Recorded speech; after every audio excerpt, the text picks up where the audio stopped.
तो अपने अपने जगह पर सावधानी बनाए रखे, क्योंकि आपके बीच आ रहे हैं मिस क्यों नहीं। जिसको जिसको चाहिए वो अपना खड़ा कर ले। बंद कर कथी रे भैया को बहनों, क्या खड़ा कर लीजिए भैया। जो समझ रहे हो हम बोले नहीं है, हम तो बोले हैं दोनों हाथों को खड़ा करने के लिए। बोले भैया तुमको नहीं पता है कि राजू दबंग का टोला यहाँ सवेरे शाम चलता राइफल है। जो नई का ना आयल है राजू दबंग और श्याम बिहारी के गाना राइफल वाला।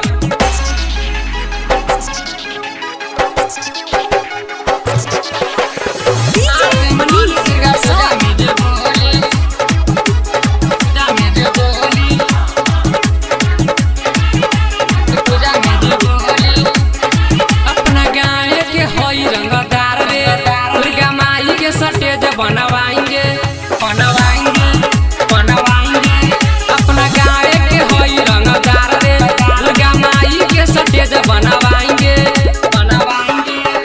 बम चली चार राइफल से गोली, बम चली चार राइफल से गोली, दुर्गा माई जाए पितौजिया टोली। मार देम गोली दुर्गा पूजा में जे बोली, मार देम गोली दुर्गा पूजा में जे बोली, मार देम गोली दुर्गा पूजा में जे बोली, मार देम गोली दुर्गा पूजा में जे बोली।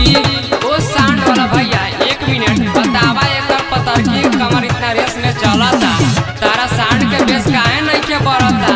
हौ देखो काका हो तू ना सुधरबा और चालना सुधरी।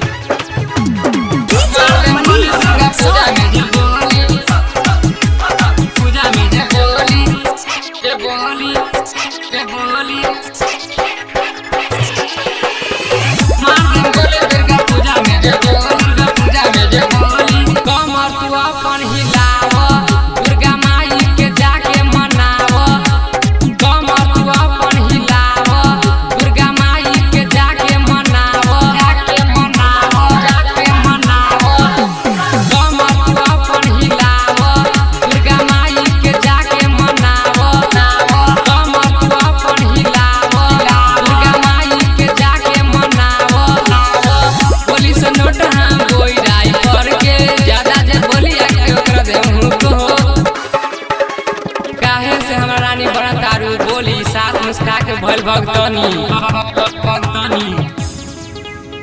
मार देम गोली दुर्गा पूजा में जे बोली, मार देम गोली दुर्गा पूजा में जे बोली, मार देम गोली दुर्गा पूजा में जे बोली, मार देम गोली दुर्गा पूजा में जे बोली। अपना गांव के हई रंगदार रे दुर्गा माई के स्टेट बनवाएंगे। अपना गांव के हई रंगदार रे दुर्गा माई के स्टेट बनवाएंगे। बम चली चाहे राइफल से गोली, बम चली चाहे राइफल से गोली, दुर्गा माई जाए पितौजिया टोली। मार देम राइफल से गोली जे दुर्गा पूजा में बोली। कमर तू अपन हिलाव दुर्गा माई के जाके मनाव, कमर तू अपन हिलाव दुर्गा माई के जाके मनाव, दुर्गा माई के जाके कमर तू अपन हिलाव दुर्गा माई के जाके मनाव, कमर तू अपन हिलाव दुर्गा माई के जाके मनाव। पुलिस नोट हम गोई राइफल के ज्यादा जे बोली आके ओकरा देहु तो काहे से हमरा रानी बड़ा तारू बोली साथ मुस्का के भइल भक्तनी। मार देम गोली दुर्गा पूजा में जे बोली, मार देम गोली दुर्गा पूजा में जे बोली, मार देम गोली दुर्गा पूजा में जे बोली, मार देम गोली दुर्गा पूजा में जे बोली। MS recording studio Bhadai.